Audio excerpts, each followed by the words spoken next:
If all this had been too little, I would have given you even more. I would have given you even more.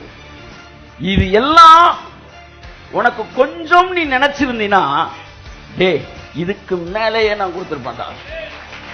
நான் ஆராதிக்கிற தேவன் யாரு? ஒரு நாட்டை கொடுத்தாரு, வீட்டை கொடுத்தாரு, அந்த நாட்டுல ராஜ்யத்தை கொடுத்தாரு. இவ்வளவும் கொடுத்த பிறகு வாங்கினவன் கொஞ்சம் சொன்னா வாடா அப்படின்னு சொல்ற தேவன் அல்ல. அப்ப கூட நீ கொஞ்சம் சொன்ன இன்னும் நான் கொடுத்திருப்பேன்டா.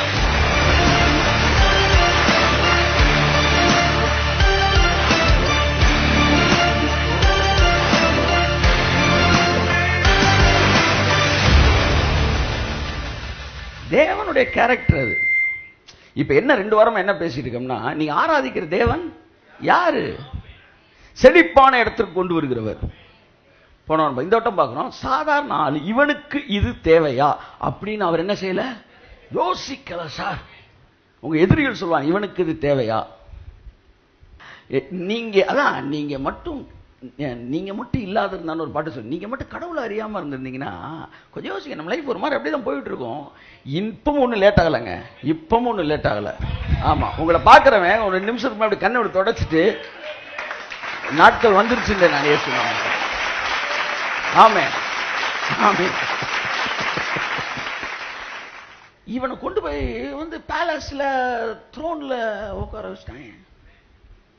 அது இந்த திருமல் நாயக்கர் மகள் இருக்குல்ல, அங்க ஒரு பேலஸ், ஒரு சிம்மாசனம் இருக்கும் பாருங்க அந்த பேலஸ்ல. அது பக்கத்துல இருந்து போட்டோ எடுப்பாங்க. ஒருத்தன் போய் டக்குன்னு அதுல உட்காந்துட்டான்.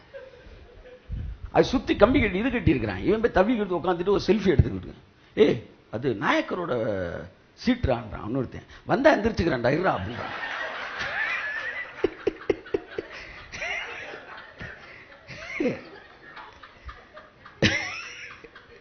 என்ன இவனை கொண்டு போய் உட்கார வச்சுட்டாங்க அங்க.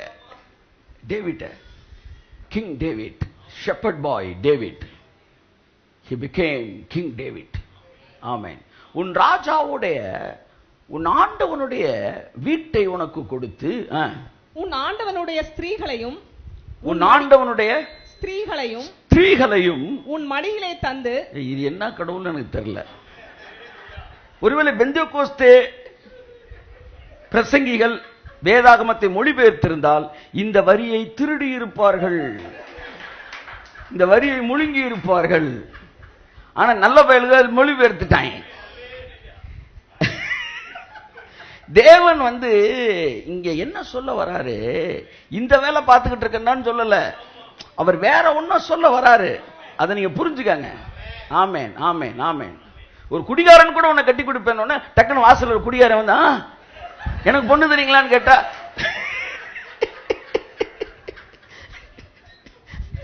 அந்த அர்த்தம் இல்ல. இது குடிகாரனை கூட கொடுப்பேன்னா உடனே குடிகாரர்கள் வரவும் அர்த்தம் இல்ல. இத வந்து நீங்க அந்த ஃபுல் அந்த பிக்சர்ல பாருங்க. அதாவது உன் ஆண்டவருடைய ஸ்திரீகளை உன் மடியில் கொடுத்தேன். அதாவது கொடுக்கணும்ன்ற இடத்துக்கு வந்துட்டேன்னா நான் எதை வேணாலும் கொடுப்பேன், எவ்வளவு வேணாலும் கொடுப்பேன். அதை மட்டும் தான் பேசுறாரு. அதை மட்டும் பாருங்க, நல்ல மனசோட பாருங்க. சுத்தம் உள்ளவர்களுக்கு சகலமும் சுத்தமாயிருக்கும், அசுத்தம் உள்ளவர்களுக்கும் அவிசுவாசிகளுக்கும். கர்த்தர் சொன்னாரு, நீ போய் இதை பேசு. ஐயோ ஐயோன்னு கொதிப்பாங்க. அடுத்த வரி சொல்லு, தேவன் பணத்தை தருவார். என்ன சொல்றேன், கட்டாயம் தருவாரு. ஏன்னா நீங்க வந்து ஒரு பிசினஸ் 10 கோடி ரூபான்னு சொல்லிட்டு டக்குன்னு 10 லட்சம் ரூபாய் உடனே வாங்கிடுவாங்க. அந்த மாதிரி இவ்வளவு பெரிய ஆளா அப்படின்னு திணறிட்டு இருக்கும்போது இப்ப சொல்லு, பணம் தர்றது தப்பா? கட்டாயம் ரைட்டு தான் சார், இதை தருவார் அப்படின்ற இடத்துக்கு நீ வந்து பார்க்கும்போது உனக்கு கால் சுட ஆரம்பிச்சிடும். இப்ப பணத்தையாச்சும் தருவார், ஒத்துக்கிறியா? கட்டாயம் தருவார். அது தப்பே இல்லை சார், அது இப்ப தப்பே இல்லை சார் என்கிற இடத்துக்கு வருவாங்க. சோ தேவன் யாரு?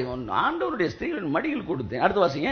இஸ்ரவேல் வம்சத்தையும் யூதா வம்சத்தையும் உனக்கு கையளித்தேன். அப்ப இஸ்ரேல் தனியா இருந்துச்சு, யூதா தனியா இருந்துச்சு. 2 மிகப்பெரிய நாடுகளா இருந்தது. இது 2யுமே உன் கை கொடுத்தேன். முதலாவது யூதா தேசம் தான் எனக்கு வந்துச்சு. ஏன்னா யூதனால முதல் இந்த 2 கோத்திரம் இவங்க தான் அக்செப்ட் பண்ணாங்க. அப்புறம் தான் இந்த 10 கோத்திரம் அக்செப்ட் பண்ணாங்க. இவன் வந்து ஒட்டுமொத்த இஸ்ரேல் தேசத்துக்கும் அவனை நான் என்ன வாங்கிட்டேன், உன் கையில நான் கொடுத்துட்டேன்.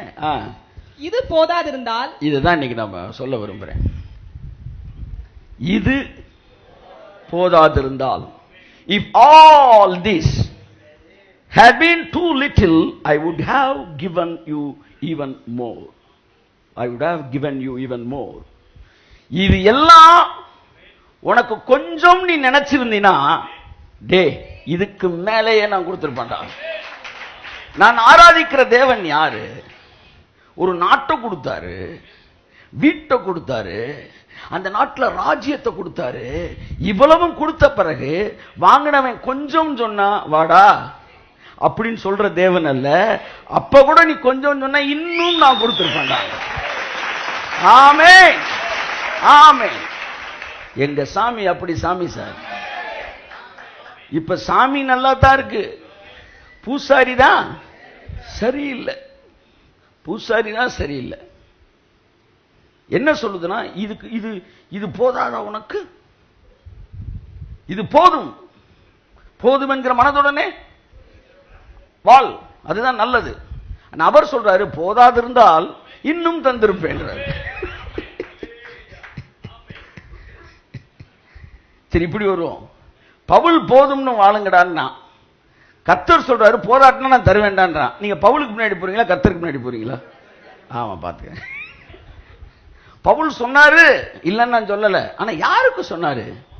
பிட் பாக்கெட் அடிக்கிறவன், செயின் ஸ்நாட்ச் பண்றவன், பேங்க கொள்ளை அடிக்கிறவன், இந்த மாதிரி குறுக்கு வழியில வேலை வாங்கி தரேன், சிங்கப்பூருக்கு ஆள் அனுப்புறேன், மலேசியாவுக்கு உங்களை கூட்டிட்டு போறேன், அமெரிக்கால வேலை வாங்கி தரேன் என்று சொல்லி அட்டைய போடுறவங்கள யார? பழைய வார்த்தைகள்லாம் திரும்ப நம்ம மங்காம இருக்கிறதுக்கு மறுபடியும் உயிர் கொடுக்கணும்.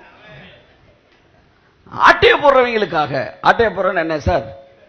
திருடுகிறவங்களுக்கு. இவங்களை பார்த்து சொல்றாரு, இப்படி வாழ்றதுக்கு போதும் மனசோட வாழ்றா, அது நல்லதுறான்றார்.